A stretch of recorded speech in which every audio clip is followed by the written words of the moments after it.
ಚೋಟು, ಏನೋ ನಿನ್ನ ಅವಸ್ಥೆ. ನಾವಿರೋದೇ ಈ ಪುಟ್ಟು ಮನೇಲಿ, ಇದನ್ನ ಎಷ್ಟು ಅಂತ ಕ್ಲೀನ್ ಮಾಡ್ತೀಯಾ? ಅದನ್ನ ನಂಗೆ ಗೊತ್ತಿಲ್ಲ ಅಮ್ಮವ್ರೆ. ಪದನ ಹೇಳ್ಬಿಟ್ಟು ಹೋಗಿದ್ದಾರೆ, ಮನೆನ ಕ್ಲೀನ್ ಆಗಿ ಇಟ್ಕೊಬೇಕು, ಅಮ್ಮವ್ರಿಗೆ ಊಟ ತಿಂಡಿ ಎಲ್ಲ ಸರಿಯಾಗಿ ಕೊಡ್ಬೇಕು, ಚೆನ್ನಾಗಿ ನೋಡ್ಕೊಬೇಕು ಅಂತ. ಮೊದ್ಲೇ ಊರಾಚೆ ಇರೋ ಮನೆ, ಅಪ್ಪಿ ತಪ್ಪಿ ಹುಷಾರ್ ಕೆಟ್ರೆ ಸಿಟಿವರೆಗೂ ಹೋಗ್ಬೇಕಾಗುತ್ತೆ. ಅದ್ರ ಬದಲು ಮನೆನ ಕ್ಲೀನ್ ಆಗಿ ಇಟ್ಕೊಂಡು ಊಟ ತಿಂಡಿ ಮಾಡ್ಕೊಂಡಿದ್ರೆ ಆರಾಮಾಗಿರ್ಬೋದು. ಅದಕ್ಕೆ 3 ಸಲ ಕ್ಲೀನ್ ಮಾಡ್ತಾ ಇದ್ದೀನಿ. ಪದ್ದುಗೂ ಬುದ್ಧಿ ಇಲ್ಲ, ನಿನಗೂ ಬುದ್ಧಿ ಇಲ್ಲ. ನನ್ನ ನೀನ್ ಚಿಕ್ಕ ಮಗು ಅಂದ್ಕೊಂಡಿದ್ದೀರಾ? ಇಲ್ಲ ಅಮ್ಮವ್ರೆ, ತಾಯಿ ಅನ್ಕೊಂಡಿದೀವಿ. ಎಂತ ವಿಚಿತ್ರ ನೋಡು. ಕೆಲವೊಂದು ಪ್ರೀತಿ ಬಾಂಧವ್ಯಕ್ಕೆ ರಕ್ತ ಸಂಬಂಧನೇ ಆಗ್ಬೇಕು ಅಂತ ಏನೂ ಇಲ್ಲ ಚೋಟು. ನೀನ್ ನನ್ನನ್ನ ತಾಯಿ ಅಂದ್ಕೊಂಡಿದೀಯ. ಪದ್ದು ನನ್ನನ್ನ ತಂಗಿಗಿಂತನೂ ಹೆಚ್ಚಾಗಿ ನೋಡ್ಕೊಳ್ತಾನೆ. ಒಂದ್ ಅರ್ಥದಲ್ಲಿ ಇಷ್ಟು ವರ್ಷ ತಾಯಿ ಸ್ಥಾನದಲ್ಲಿ ನಿಂತು ನನ್ನನ್ನ ನೋಡ್ಕೊಂಡಿರೋದೇ ಪದ್ದು. ತಾಯಿ ಪ್ರೀತಿಯಿಂದ ದೂರ ಆದ್ರೂ ಆ ದೇವ್ರು ಯಾವುದೋ ಒಂದು ರೂಪದಲ್ಲಿ ಆ ಪ್ರೀತಿ ಸಿಗೋ ಹಾಗೆ ಮಾಡ್ತಾನೆ.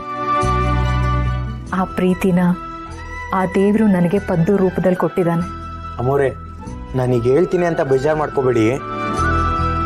ನೀವು ನಿಮ್ಮ ಮಗಳನ್ನ ನೋಡ್ಬೇಕು, ತಾಯಿ ಪ್ರೀತಿ ಕೊಡ್ಬೇಕು ಅಂತ ಎಷ್ಟು ಆಸೆ ಇಟ್ಕೊಂಡಿದ್ರಿ. ಆ ಆಸೆ ನೆರವೇರ್ಸಕ್ಕೆ ಪದನ ಮನೆಗೆ ಹೋಗಿ ಮಗಳ ಜೊತೆ ಇದ್ ಬಂದ್ರಿ. ಅದೇ ತರ ದೊಡ್ಡಮ್ಮವ್ರಿಗೂ ಆಸೆ ಇರುತ್ತಲ್ವಾ ಅಮ್ಮೋರೆ?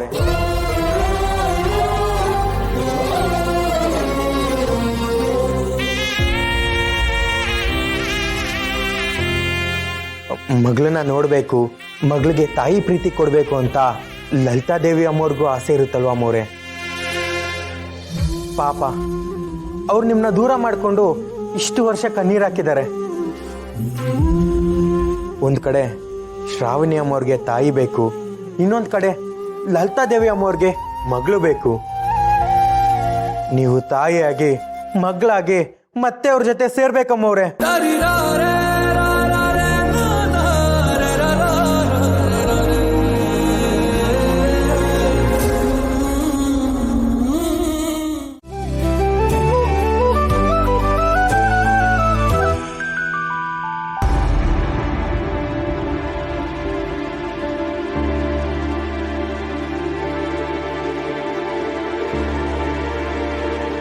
ನಂದಿನಿ ಅಮ್ಮವ್ರ ಬಗ್ಗೆ ಯಾವ ಇನ್ಫಾರ್ಮೇಶನ್ ಸಿಗ್ತಿಲ್ಲ ಅಂತ ಮೆಸೇಜ್ ಬಂದಿದೆಯಲ್ಲ, ಏನ್ ಮಾಡೋದು?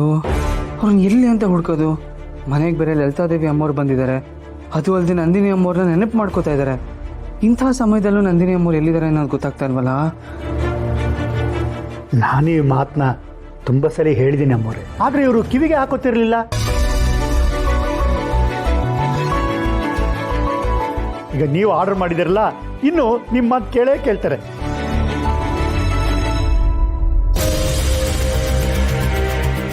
ಏನಪ್ಪ ಸುಬ್ಬು, ಏನು ಮಾತಾಡ್ತಿಲ್ಲ? ನಾ ಹೇಳಿದ್ದನ್ನು ಕೇಳಿಸ್ಕೊಂಡಿಯೋ ಇಲ್ವೋ? ಕ್ಷಮಿಸಿ ಅಮ್ಮ, ನೀವು ಹೇಳಿದೆಲ್ಲ ಗೊತ್ತಾಯ್ತು. ನೀವು ಹೇಳ್ದಾಗೆ ಆಗುತ್ತೆ, ಏನು ಯೋಚನೆ ಮಾಡಬೇಡಿ.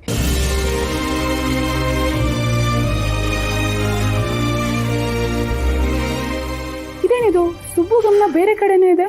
ಅಜ್ಜಿ ಹೇಳ್ತಿರೋದಕ್ಕೆ ಏನು ಸರಿಯಾಗಿ ರಿಯಾಕ್ಟ್ ಮಾಡ್ತಿಲ್ಲ ಇವನು. ಅಪ್ಪ, ಸುಬ್ಬುನೇ ಹೇಳಾಯ್ತಲ್ಲ, ಅವನು ಒಂದ್ ಕೆಲ್ಸ ಒಪ್ಕೊಂಡ್ರೆ ಅದನ್ನ ಮುಗಿಸೋವರೆಗೂ ಬಿಡೋನೇ ಇಲ್ಲ. ಹೇಗಿದ್ರು ಅಮ್ಮವರು ಅವ್ರ ಆಸೆನ ಹೇಳ್ಕೊಂಡಿದ್ದಾರೆ. ಸುಬ್ಬು ಅದನ್ನ ಆದಷ್ಟು ಬೇಗ ಈಡೇರಿಸ್ತಾನೆ. ಶ್ರಾವಣಿ ಮೇಡಮ್ ಅವರೇ, ಏನಂತೀರಾ?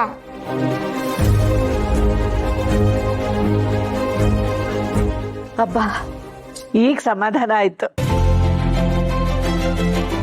ನನ್ನ ಮನಸ್ಸಲ್ಲಿರೋದನ್ನ ನಾ ಹೇಳ್ಕೊಂಡ್ಬಿಟ್ಟಿದೀನಿ. ಇನ್ನು ಈ ಮುದುಕಿ ಆಸೆನ ನೆರವೇರಿಸೋದು ನಿಮ್ ಕೈಯಲ್ಲಿದೆ.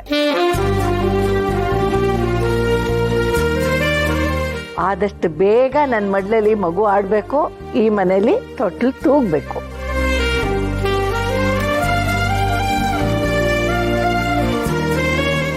ಎಂತ ಮಾತಾಡಿದ್ರಿ? ನಿಮ್ ಬಾಯಿಗೆ ಸಕ್ಕರೆ ಹಾಕ.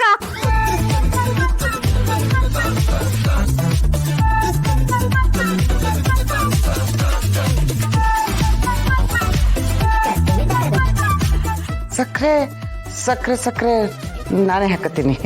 ಯಾಕೆಂದ್ರೆ ನನ್ಗೇನ್ ಶುಗರ್ ಇಲ್ಲ, ಶುಗರ್ ಕಂಪ್ಲೇಂಟ್ ಇಲ್ಲ.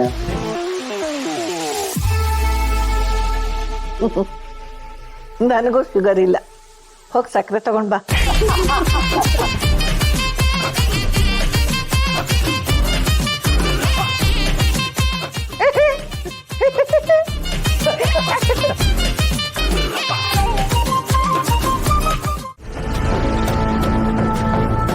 ಆಗಲ್ಲ ಮೇಡಮ್, ನಾನು ಲೋನ್ ಕಟ್ಟಕ್ಕಾಗಲ್ಲ. ಅದೇನ್ ಮಾಡ್ಕೊತೀರಾ ಮಾಡ್ಕೊಳ್ಳಿ. 1000 ಕೋಟಿ ಸಾಲ ತಗೊಂಡಿರೋಲ್ಲ ದೇಶ ಬಿಟ್ಟೋಗಿ ಹಾಯಾಗಿದ್ದಾರೆ. 1000 ರೂಪಾಯಿ ಸಾಲ ತಗೊಂಡಿರೋನ ಜಪ್ತಿ ಮಾಡಕ್ ಬಂದಿದ್ದೀರಾ?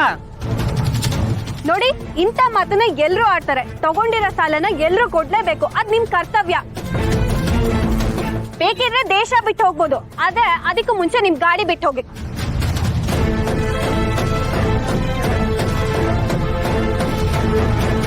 ಸರ್, ಈ ಗಾಡಿನ ಸೀಸ್ ಮಾಡಿ ತಗೊಂಡು ಹೋಗಿ, ಹಾಗೆ ನೋಟಿಸ್ ಕೂಡ ಇಶ್ಯೂ ಮಾಡಿ.